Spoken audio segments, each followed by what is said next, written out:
My name is Wendy Jung, and this is my animation production process for the Adventurer Modeling project. The first thing we had to think of were designs for our potential adventurer, and the first couple designs I came up with were mostly just things that I liked. So, like, I am a big fan of clouds.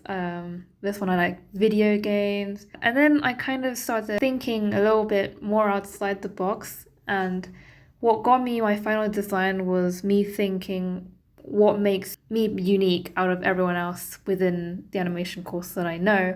And there was the idea that I'm not the only Asian or East Asian in the course, but I'm the only one who is Korean that I know of. So I thought it might be interesting to bring my culture into this project. I used these base images as reference for proportions, and then I ended up with this kind of body that I made using a cube, and then I used a sphere for the head, which I ended up changing just because there were too many vertices. So I just smoothed a cube and I used that instead. I wanted my diorama to be in this olden Korean kind of setting, so I had this half planet almost, which I got from just half a sphere and then bridging across. I thought it'd be interesting to have my character on a bridge over a river. It'd be really scenic and nice to look at. A lot of the texturing, I kind of relied on the UVs. I felt more confident using UVs than Substance Painter because I just laid the UVs out and I just draw myself what would be where. As for the water in the river, I kind of gave it the illusion of water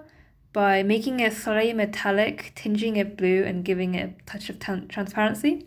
With the grass and rocks, there was really just a lot of duplications.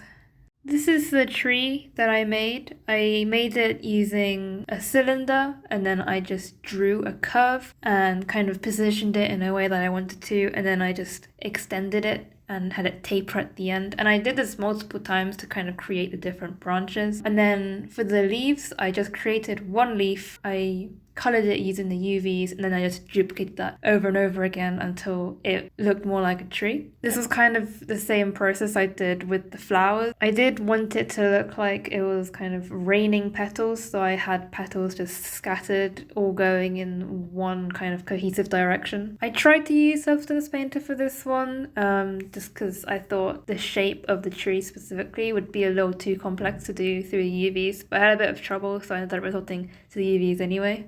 This is the character of myself, and I gave myself a pet goat. I actually have a dog in real life, and I was planning on doing a dog, but I felt that didn't fit with the almost fantasy-like environment that I put myself in, so I made her a goat instead. The outfit my character is wearing resembles the traditional Korean dresses that would be worn called hanbok. I just tweaked it so it'd be more suitable for an adventurer.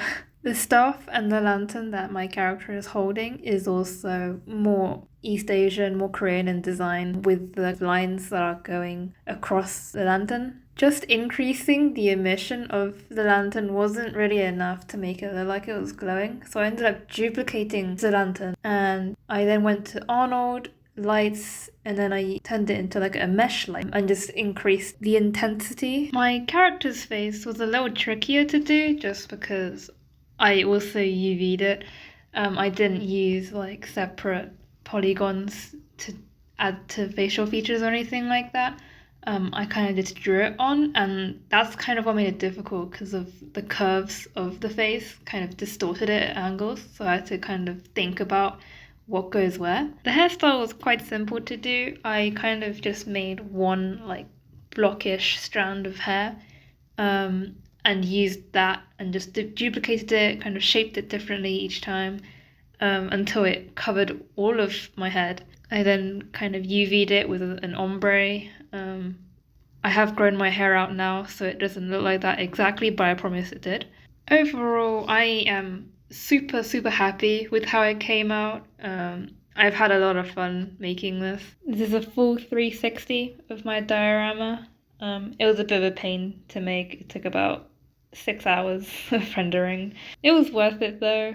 It looks really, really good. You can see in this shot that I put everything on the inside of like a dome, which I UV'd with a night sky. and shooting stars because I thought that it might look really cute and nice. But yeah, this is the end.